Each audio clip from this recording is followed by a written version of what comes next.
Praise the lord. అందరికీ మన ప్రభు క్రీస్తు నామములో వందనములు, శుభములు. నేటి ప్రపంచములో జరుగుతున్నవి, ప్రజలు చూస్తూ ఉన్నవి, మనం వింటూ ఉన్న ఏమిటి అని చూస్తే, ఒకటి ప్రపంచ ఫుట్బాల్ సాకర్ వరల్డ్ కప్ జరుగుతూ ఉంది. ప్రపంచంలో మిలియన్ల ప్రజలు రోజు చూస్తూనే ఉన్నారు. మరొకటి మన దేశం విషయంలో క్రికెట్ జరుగుతూ ఉంది, లక్షల మంది చూస్తూనే ఉన్నారు. తర్వాత అందరికీ యుద్ధములు గూర్చిన వార్తలు వినబడుతూనే ఉన్నవి. నేటి ప్రపంచంలో ప్రజెంట్ వరల్డ్, వీటితో పాటు ప్రజలు వారి కుటుంబాలు వాళ్ళ భారము బరువులు మోసుకుంటూ పిల్లల్ని పెంచుకోవడం, వాళ్ళని సెటిల్ చేసుకోవడం, ఇలాంటి పరిస్థితులు గుండా వెళుతూ ఉన్న నేటి ప్రపంచము, ఇటు సంఘములు, విశ్వాసులమైన మనం ఏమిటి మనం నేర్చుకోవాల్సింది, తెలుసుకోవాల్సింది. దేవుని వాక్యములో పేతురు 2 పత్రికలు రాశాడు. అందులో ఒకట పేతురు చెప్పింది, సహోదరులారా, మీ పిలుపును ఏర్పాటును నిశ్చయం చేసుకున్నట్టుకు జాగ్రత్త పడండి. మీరు యేసుక్రీస్తు యొక్క నిత్యరాజ్యంలో ప్రవేశం మీకు సమృద్ధిగా అనుగ్రహింపబడును. ఎందుకు? మీరు ఇరుకు మార్గంలో వెళుతున్నారు. నారో గేట్ అంటే ప్రపంచంలో జరుగుతున్న విశాలమైనవి జరుగుతూ ఉన్నవి, వాటి మధ్యనే మనం ఉన్నాం. ఇది అరణ్యయాత్ర, విల్డర్నెస్. ఇందులో వెళుతున్నప్పుడు నీ పిలుపు ఏర్పాటు ఈ జన్మ మధ్య, ఈ చీకటి కమ్ముతూ ఉన్న నేటి ప్రపంచంలో జ్యోతుల వలె వెలుగు, వాక్యము, ఆత్మఖడ్గము కలిగిన నీవు, నీ పిలుపు ఏర్పాటు, వాట్స్ అవర్ కాలింగ్, నీవు ఎవరివి? దేవుని పరిశుద్ధ వాక్యము అపోస్తల కార్యములు మనం 11వ అధ్యాయము 26 చదువుతున్నప్పుడు, మొట్టమొదట శిష్యులు, డిసైపుల్స్ అంతియోకయ సంఘములో క్రైస్తవులు అనబడిరి. విద్య లేని పామరులు, సామాన్యులు, యేసుతో కూడా ఉండిన వారు వీళ్ళు అని అప్పటి కాలం ప్రజలు, యూదులు, సన్హెద్రిన్ సభ, రోమన్ సోల్జర్స్ వీళ్ళు గుర్తించారు. వీరు యేసుతో కూడా ఉన్నారు. వీళ్ళని క్రైస్తవులు, క్రిస్టియన్స్, ఫాలోవర్స్ ఆఫ్ జీసస్ అని పిలిచారు. అంటే అంతకుముందు మనకు తెలవాలి, వీరు యేసు రక్తముతో కడగబడ్డం, ప్రోక్షింపబడ్డం, పునరుద్ధరణ యేసుక్రీస్తులో విశ్వాసం ఉంచిన వీరు ఆత్మను పొందుకున్నారు, పరిశుద్ధాత్మను. వీళ్ళ పిలుపు ఏర్పాటు మనం చూస్తే, 1 కొరింథీ 3వ అధ్యాయం 2వ వచనంలో, క్రీస్తు యేసునందు వీరు పరిశుద్ధపరచబడి పరిశుద్ధులుగా ఉండుటకు పిలువబడ్డారు. Sanctified and called to live holy. Saints పరిశుద్ధులుగా ఉండడానికి. నేటి సమాజంలో జరుగుతూ ఉన్నది ఏమిటి చూడండి. పవిత్రంగా క్లీన్ డ్రెస్సెస్ ఉంటున్నాయి, వస్త్రాలు వేసుకోవడానికి క్లీన్ హౌసెస్ ఉంటున్నాయి, ఇల్లు శుభ్రంగా ఉంటున్నాయి, మనుషులు బాగా కనపడుతున్నారు బాహ్యంగా, కానీ clean mind, clean thoughts, clean hearts పవిత్రమైన ఉన్నవా? ఆ సమాజములో పరిశుద్ధులుగా ఉండుటకు నీవు పిలువబడ్డావు. దేవుని బిడ్డలారా, విశ్వాసులారా, మీ పిలుపు ఏర్పాటును మీరు తీసుకోండి. Your calling and your elect, మీరు దేనికోసమో ఏర్పరచబడ్డారని చూస్తే, చోసెన్. ఎఫెసీ 1వ అధ్యాయం 1వ వచనంలో, అలాగే ఫిలిప్పీ, కొలసీ పత్రికల్లో ప్రారంభం 1వ అధ్యాయం 1లో, క్రీస్తు యేసునందు విశ్వాసులైన మీరు పరిశుద్ధులు, సెయింట్స్ అని చెప్పబడింది. చూడండి, మీరు పరిశుద్ధులు, విశ్వాసులు, క్రైస్తవులు, క్రిస్టియన్స్ అని చెప్పబడుతూ, పేతురు 1 పేతురు 2వ అధ్యాయము 11వ వచనంలో, అలాగే ప్రారంభంలో 1 పేతురు 1వ అధ్యాయము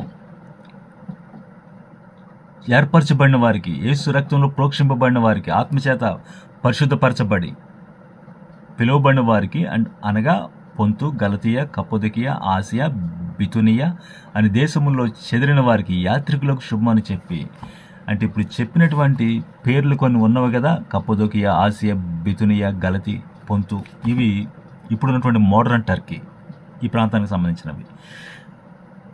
పరిశుద్ధులకి, క్రైస్తవులకి, విశ్వాసులకి, క్రీస్తుతో ఉన్నవారికి మరొక పేరు మీకు నేను పరిచయం చేస్తూ ఉన్నాను: పరదేశులు, యాత్రికులు.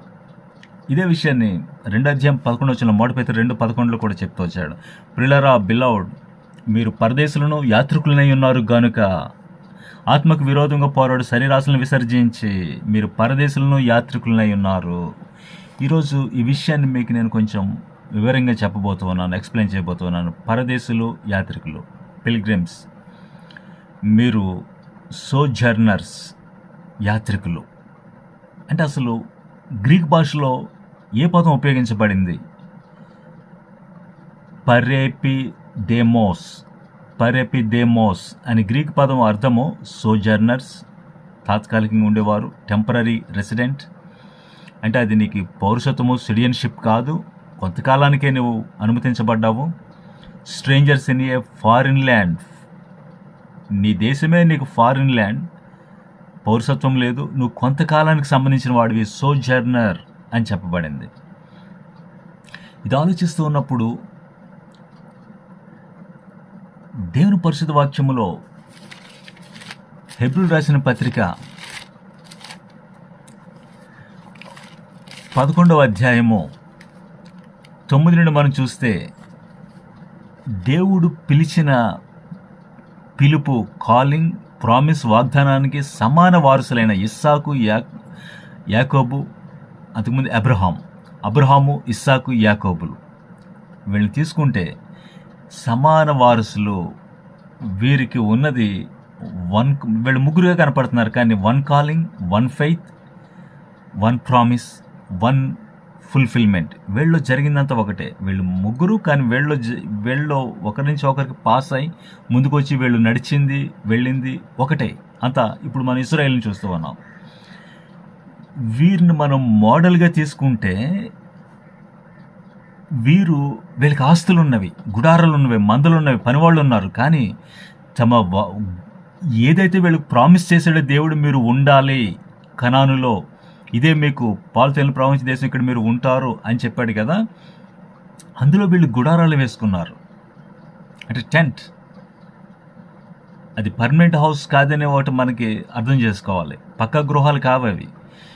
తర్వాత వీళ్ళకి ఆస్తులు ఉన్నవి, కానీ వీళ్ళు వాగ్దాత దేశంలో, ప్రామిస్డ్ ల్యాండ్లో, మేము ఫారినర్స్, సోజర్నర్స్, మేము పరదేశులం అని చెప్తూ ఉన్నారు. ఎందుకు అన్నట్లయితే, వీళ్ళు పిలిచిన వాడు మరొక సిటీ, పట్టణం నిర్మాణం చేస్తున్నాడని వీళ్ళు చూడగలిగారు. భూమి మీద కాదు, అది మరొకటి. ఎలానిగా దేవుడు దేనికి శిల్పి, నిర్మాణకుడై ఉన్నాడో. God is builder and architect. దేనికి శిల్పి, నిర్మాణకుడో, పునాదులు గల ఆ పట్టణం కొరకు వీళ్ళు ఎదురు చూశారు. తర్వాత ఇంకా బాగా వివరంగా చెప్తున్నాడు 13 చూస్తే, వీరు వాగ్దాన ఫలం అనుభవింపలేదు. అంటే మెస్సియాను, క్రీస్తును, పరిశుద్ధాత్మ కుమ్మరింపబడ్డం, అవి వీళ్ళు చూడలేదు ఆ కాలంలో. అయినను వీరు వాగ్దాన ఫలం అనుభవింపకపోయినను తాము భూమి మీద పరదేశులము, యాత్రికులమని విశ్వాసము గలవారై మృతి నొందిరి. ఆత్మకు విరోధంగా పోరాడు శరీర క్రియలు విశ్వాసమునకు విరోధముగా నేను అపవిత్రపరిచేవి. ఈ లోకంలో మీరు వాటికి విరోధంగా మీరు పోరాడాలి. నేటి సమాజంలో జరుగుతూ ఉన్నవి, విశ్వాసులుగా, క్రిస్టియన్స్, నీవు సెయింట్స్ అని పిలువబడుతూ ఉన్నావు. అలాగే సోజర్నర్స్, పిల్గ్రిమ్స్, మీరు ఇక్కడ పర్మనెంట్ కాదు నేటి లోకములో అని నీకు తెలవాలి. మొట్టమొదటిగా ఇక్కడ అబ్రహాం, ఇస్సాకు, యాకోబులను మాట్లాడుతూ, మన పేట్రియార్క్స్, వీళ్ళు మన తండ్రులు, వీరు తాము ఉన్న దేశములో పరదేశులు అని అనుకుంటూ వీళ్ళు చనిపోయే సమయానికి ఏ దేశం నుంచి వచ్చారో అక్కడి నుంచి కదా అబ్రహాం వచ్చాడు.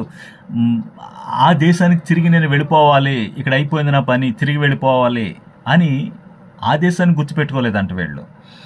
వీళ్ళు పునాదులు గల పట్టణం, దేవుని పట్టణం, గాడ్ సిటీ, హెవెన్లీ సిటీ, పరలోక పట్టణం గురించి వీళ్ళు ఎదురు చూశారు. కాబట్టి దేవుడు వీరి కొరకు ఒక శ్రేష్టమైన దేశము, పరసంబంధమైన దేశమును సిద్ధం చేశాడు. వీళ్ళకి నేను దేవుడిని అని చెప్పుకోవడానికి ఆయన సిగ్గుపడలేదు. మరి శ్రేష్టమైనది వీరికి సిద్ధం చేశాడు. ఆలోచించాలి.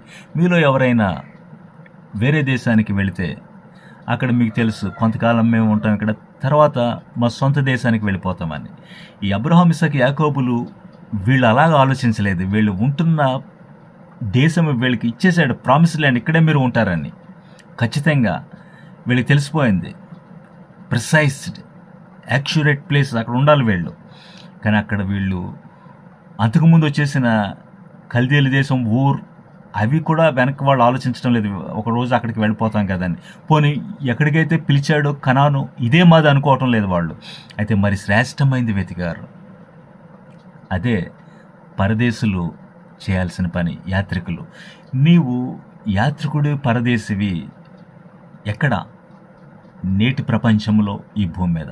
నేటి ప్రపంచము, ఈ భూమిని నీవు గమనిస్తే నిలువరమైన పట్టణం మనకి ఇక్కడ లేదు. Durable city, present world under law of sin and death. నేటి ప్రపంచాన్ని నువ్వు గమనిస్తే ఈ ఖేయాస్, ఎందుకు? అక్రమం, అవినీతి, లంచగొండితనం. భారత్ అంటేనే బ్రైబ్స్. ప్రతి చిన్న విషయంలో, హాస్పిటల్, గవర్నమెంట్ సంబంధించినవి ఏదైనా తీసుకోండి, మున్సిపాలిటీలు, గవర్నమెంట్ సంబంధించినవి, పోలీస్ డిపార్ట్మెంట్ తీసుకోండి, పైకి వేసుకున్నది యూనిఫామే, కానీ జరుగుతున్నది ఏమిటి లోపల? వాళ్ళ అలవాట్లు ఎలాగో ఉంటున్నాయి, వాళ్ళ ఫిట్నెస్ ఎలా ఉంటుంది. జాబ్స్ వచ్చిన తర్వాత, అంతకుముందు డ్రిల్స్, గ్రౌండ్లు ఇవన్నీ జరుగుతాయి కదా, మరి జాబ్ వచ్చేస్తే ఫిట్నెస్ ఏది? అలవాట్లు ఎలా ఉంటున్నాయి? ఇలాగ చూస్తే నేటి ప్రపంచంలో వైట్ కాలర్ జాబ్స్ జరుగుతున్నవి, రాజకీయ నాయకులు, ఇవన్నీ మనం చూస్తూ ఉన్నప్పుడు జరుగుతున్నది ఏమిటి? ఫాలెన్ వరల్డ్, పడిపోయిన ప్రపంచము, పాప మరణ నియమం కింద ఉన్నది, అంత కూడా అపవిత్రమైనది, దేవునికి చోటు లేదు. ఇలాంటి ప్రపంచములో మనకి వాక్యం చెప్తూ ఉంది. ఇర్మియా 29:4-10 వరకు మనం చూస్తే, మీరు బబులోన్లో ఉన్నారు, తాత్కాలికము, టెంపరరీ. మీరు ఇల్లు కట్టుకోండి, మీరు పొలాలు, పంటలు నాటండి, మీ పిల్లలకు వివాహాలు చేయండి, జాబ్స్ సంపాదించండి. నిజమే, ఇవి తప్పు కాదు. వివాహాలు చేసుకోండి, పిల్లలు కనండి, ఇల్లు కట్టండి. అయితే అవి నీకు ఐడల్స్గా, విగ్రహాలుగా ఉండకూడదు. విగ్రహం అంటే అర్థం ఏంటి? ఐడల్. దేవుని స్థానంలో మరొకటి వచ్చినప్పుడు దాన్ని విగ్రహం అని దేవుని వాక్యం పిలుస్తూ ఉంది. ఐడల్స్, నీ మనీ, గోల్డ్, సిల్వర్, నీ ఆస్తులు, నీ మొబైల్, నీ వస్తువులు, నీ బిడ్డలు, నీకు దేవుని స్థానాన్ని వాళ్ళు ఆక్రమించకూడదు, భర్తీ చేయకూడదు. నీవు నియమిత కాలము, సర్టెన్ పీరియడ్ కోసం ఉన్నావు. మిస్టరీ బబులోన్, మనం మిస్టరీ బబులోన్లో ఉన్నాం నేడు మనము. అప్పుడు దేవుడు చెప్తున్నాడు, ఇర్మియా ప్రవక్త, మీరు ఇవన్నీ చేసుకోండి, ఉండండి, కానీ మర్చిపోవద్దు, బ్యాక్ టు హోమ్, యెరూషలేముకి మీరు తిరిగి రావాలి. మనం మిస్టరీ బబులోన్ నుంచి న్యూ జెరూసలేం, మిల్లేనియం, మన ప్రభు రాబోతూ ఉన్నాడు, అక్కడికి మనం సిద్ధపడుతూ ఉన్నాము. ప్రేమ దేవుని బిడ్డలారా, పరదేశీ, పిలిగ్రిమ్, యాత్రికుడు, వెరీ గుడ్, బెస్ట్ ఎగ్జాంపుల్. మరొకటి నేను చెప్తున్నాను, ఇంతకుముందు అబ్రహాం, ఇస్సాకు, యాకోబులు మనం ఉన్నాం కదా, అపోస్తలుడు పౌలు 2 తిమోతి 4:7 అతను చివరిలో చెప్తున్నాడు, నేను పానార్పణముగా పోయబడుతూ ఉన్నాను, డ్రింక్ ఆఫరింగ్, ఇంకేమీ లేదు నేను చేయడానికి, ఇవ్వడానికి, ఇంకంతా అయిపోయింది, సాక్రిఫైస్ చేశాను, నాకున్నది. నేను మంచి వెడల్పోవు కాలం సమీపించింది, మంచి పోరాటం పోరాడాను, good fight I have fought, విశ్వాసం కాపాడుకున్నాను, నా కొరకు నీతి కిరీటం ఉంచబడింది అని మాట్లాడుతూ, నేను విశ్వాసం కాపాడుకున్నాను. అయితే నాతో ఉన్నవాడు డీమస్, మొదటి ఇంప్రిజన్మెంట్, పౌల్ని అరెస్ట్ చేసినప్పుడు అతను ఉన్నాడు కూడా, తోటి అపోస్తలుడే, సన్నిహితుడే. లూకా, తిమోతి, మార్కు, శీల, తర్వాత ఫిలిమోన్, వాడితో దేమ ఒకడు, అర్కిప్పు, వీళ్ళు. కానీ తర్వాత రెండోసారి పౌల్ని రోమ్ పట్టణంలో ఇంప్రిజన్మెంట్, అరెస్ట్ చేసి పెట్టినప్పుడు పౌల్కి డెత్ సెంటెన్స్ ఇవ్వబడింది. చంపబడతాడు. అలాంటి పరిస్థితుల్లో సన్నిహితంగా ఉన్నవాడు క్లోజెస్ట్ ఫ్రెండ్ విడిచి వెళ్ళిపోయాడు. ఇక్కడ వాక్యం చెప్తూ ఉంది, నన్ను విడిచి ఇహలోకమును స్నేహించి తెస్సలోనికకు వెళ్ళిపోయాను. అంటే విశ్వాసులారా, దేవుని బిడ్డలారా, నీవు యాత్రికుడివి పరదేశం అన్నప్పుడు లోకములో నీవు అన్ని విషయాల్లో మితముగా ఉండాలి. వస్త్రాలు ధరించండి, బీ మోడరేట్, తగు మాత్రము. ఆస్తులు కలిగి ఉండండి, సంపాదించండి. అయితే ఒకరోజు వీటిని విడిచి మనం యెరూషలేముకు వచ్చేస్తాం. హోమ్, సొంత గృహానికి పిలువబడతాం. నేటి ప్రపంచాన్ని మనం చూస్తే 24 తారీఖు సాయంకాలం వెనిజువెలా, మీరందరూ విన్నారు, భూకంపం సంభవించింది రాజధానిలో. 7.1 నిమిషాల వ్యవధిలో 7.5 రెక్టర్ స్కేల్ మీద క్వేక్స్ వచ్చాయి. మరి డెత్ టోల్ ఇప్పటికీ 235 దాటింది నేను మాట్లాడుతున్న సమయంలో. ఇంజరీస్, గాయములు, క్షతగాత్రులు 1500 మంది పైగా. అదే రోజు మరలా జపాన్లో 6.9 ఎర్త్క్వేక్. అదే రోజు కాలిఫోర్నియా, యునైటెడ్ స్టేట్స్లో 5.2 బేట్లు వచ్చాయి గృహాలకి. చూడండి, ఒకే రోజు ఎలా జరగటం. దేనికి ఇవి యుద్ధాలు? ఇటు ప్రపంచంలో దేవుని భయము లేకుండా మరొక విషయం నేను చెప్తున్నాను చూడండి. నేటి సమాజంలో చిన్నపిల్లలను కూడా, స్కూల్కి వెళ్ళే వాళ్ళని కూడా మగబిడ్డ ఆడబిడ్డలాగా ఉండాలనుకుంటున్నాడా? మార్చేయండి. ఆడబిడ్డని మగబిడ్డలా చేయాలనుకుంటున్నారా? చేసుకోండి. ట్రాన్స్జెండర్, గేస్, లెస్బియన్స్, ఇలాగ నేటి సమాజంలో దేవునికి చోటు లేకుండా, భయం లేకుండా ఇవన్నీ జరుగుతూ ఉన్నప్పుడు దేవుని వాక్యం మనకి ఏం చెప్తూ ఉంది? మీరు లోకంలో ఉన్నారు కదా, విశ్వాసులు కదా మీరు. అవిశ్వాసులతో నువ్వు బిలీవర్వి, జోడిగా ఉండకూడదు. యోక్డ్ అంటే జోడు కాడి వేసినట్లుగా ఈక్వల్గా, సమానంగా వాళ్ళు చేస్తున్నవే ప్రవర్తనలో, పనుల్లో అందరూ అలాగా ఉన్నారు కదా, అలా నువ్వు ఉండవద్దు. నీ పైనున్న వాటిని వెతుకు. నీ పిలిపేమిటి? నీతికి దుర్నీతితో ఏమి సాంగత్యమో. మీరు నీతిమంతులు, యేసుక్రీస్తు రక్తంలో ఉచితంగా తీర్చబడ్డారు. మీరు ఫెలోషిప్ కలిగి ఉండకండి అపవిత్రమైన పనులకి. మీరు వెలుగై ఉన్నారు, చీకటితో పొత్తు పెట్టుకోవద్దు. కమ్యూనియన్ లేదు మనకి వాళ్ళతోటి, చీకటితోటి. మీరు వెలుగు సంబంధులు, పగటి సంబంధులు, వస్త్రము ధరించారు మీరు అని చెప్తున్నాడు. క్రీస్తుకు బెలియాలతో ఏం సంబంధం? క్రీస్తు దేవుని కుమారుడు, లివింగ్ గాడ్, సజీవుడు, జీవం గల దేవుడు, దేవుని కుమారుడు, అబ్రహాము కుమారుడు, దావీదు కుమారుడు, మెస్సియా, మనిషి కుమారుడు, మన కొరకు అర్పింపబడిన వాడు, మృతుల నుండి 3వ దినం తిరిగి లేచిన వాడు. విగ్రహం, బెలియాలతో, దయ్యములతో ఆయనకు సంబంధం ఏమిటి? అగ్రిమెంట్ ఎక్కడ? పొత్తు ఎక్కడ ఇద్దరికి? ప్రభు చెప్తున్నాడు కదా, ఈ లోకాధికారి వస్తున్నాడు, అతనితో నాకు సంబంధము లేదు. విశ్వాసి అవిశ్వాసతో పాలెక్కడిది? పార్ట్ షేర్ నీకు అవిశ్వాసతో ఏమిటి? అంటే ఈ లోకంలో ఉన్నాం మనం, ఉండబోవు పట్టణం కోసం ఎదురు చూస్తూ ఉన్నాం, నిలువరమైన పట్టణం. ఓ విశ్వాసి, నీవు యేసుక్రీస్తులో నీతిమంతుడివి, పరిశుద్ధులు మీరు, సెయింట్స్, రైచస్ పీపుల్. నీ పిలుపు ఏర్పాటుని నిశ్చయము చేసుకోండి. ఇది ఇరుకు మార్గము. దీని గురించి మాట్లాడుతూ దేవ స్వభావంలో పాలివారు కావాలి మీరు. ఈ లోకములో భ్రష్టత్వం ఉన్నది, దురాశ ఉన్నది లోకములో. ఆ హేతువును బట్టి మీరేం చేయాలి? పూర్ణ జాగ్రత్త కలిగి ఉండండి. మీ విశ్వాసములో సద్గుణము, వర్చ్యూ, సద్గుణాన్ని పెట్టుకోండి, అమర్చుకోండి, యాడ్ చేసుకోండి, తీసుకోండి. సద్గుణములో జ్ఞానము, విజ్డమ్ తీసుకోండి. అందులో ఆశా నిగ్రహము, సెల్ఫ్ కంట్రోల్. చూడండి, మనం అన్నీ చూస్తున్నాం, వాటితో మనం ఏడవబడకూడదు. అందులో సహనం కలుపుకోండి. సహనములో భక్తి, అందులో సహోదర ప్రేమ, దయ. ఈ ప్రేమను అమర్చుకోండి, యాడ్ చేసుకోండి, కలుపుకోండి. యేసుక్రీస్తు మాకు తెలుసు, నమ్ముకున్నాం. వన్స్ సేవ్డ్ ఆల్వేస్ సేవ్డ్ కాదు. హైపర్ గ్రేస్ గురించి మాట్లాడుతూ ఉన్నారు. ఒకసారి ప్రభుని క్షమిస్తే ఏం చేస్తావో చెయ్యి, పరలోకం పోతావని. Falls teaching.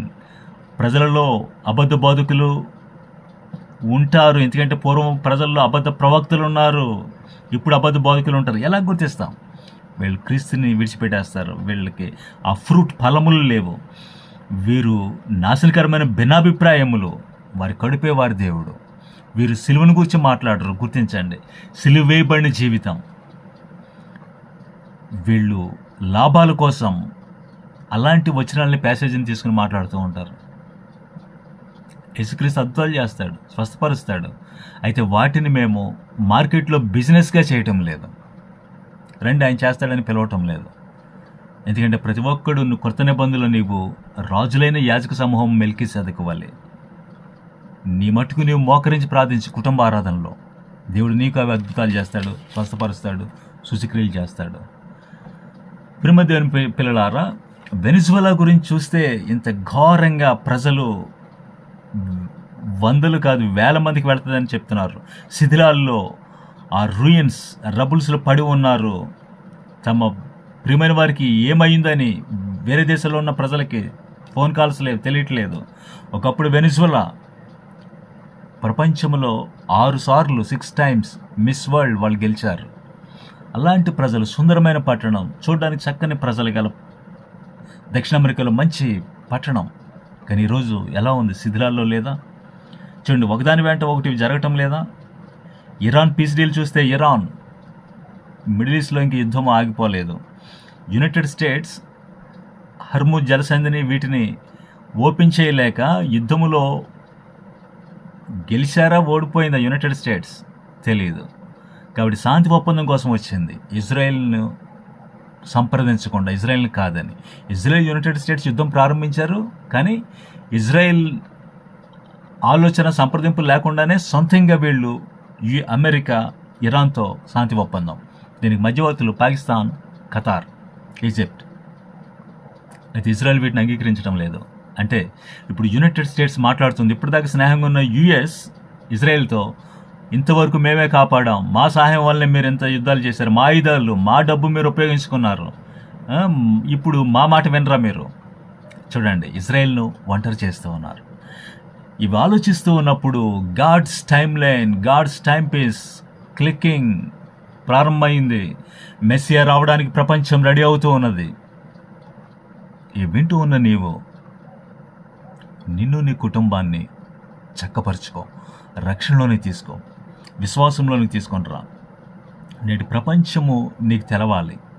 ఇది మిస్టరీ బబులోన్. ఇక్కడ మనం సోజర్నర్స్, టెంపరీగా మనం ఉన్నాం, యాత్రికులం, పరదేశులం. అపవిత్రమైన ముట్టకుడి. నీవు మంచి పోరాటం పోరాడు. తలవంచు, ప్రార్థన చేసుకుందాం.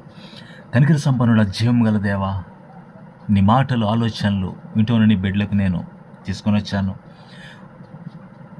వింటున్న వారిని పరిశుద్ధాత్మ వారి మనసు, హృదయాల, ఆలోచనలు తెరవండి.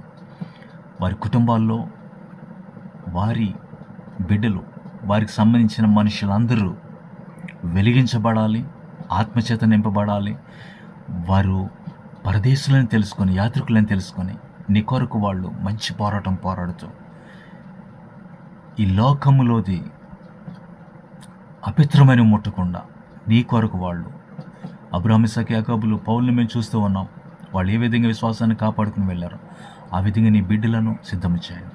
వారి కుటుంబాల్లో వారి బిడ్డలు, వారు భూమి మీద బ్రతకడానికి కావలసిన అన్ని వసతులు వారికి మీరు ఇచ్చారు. ఇంకా సమృద్ధిగా ఇవ్వండి. అదే సమయంలో పునాదులు గల పట్టణం కొరకు వారు ఎదురు చూడాలని పరిశుద్ధాత్మ వారిని ఆయుత్తపరచండి. తెలుగు సంఘాల్లో ఉద్యోగాలు రప్పించండి. ఇస్లాం దేశాలు, అరబ్ దేశాలు, కమ్యూనిస్ట్ దేశాల్లో అక్కడున్న సంఘాలను, అండర్ గ్రౌండ్ చర్చెస్, ఉత్తర కొరియా, వారిని జ్ఞాపం చేసుకుని మా ఉత్తర భారత్ యుద్ధాలు జరుగుతున్న చోట అక్కడ సంఘాల సేవకులను మేల్కొలిపి వారి ప్రతి అవసరం నీ మహిమలో తీర్చమని మా ప్రియుడు పరిస్థితి విమోచకుడు యేసుక్రీస్తు పరిశుద్ధ ప్రశస్త పునరుద్ధానంలో ప్రాంతాలించి వేడుకొంచున్నాం తండ్రి. ఆమేన్.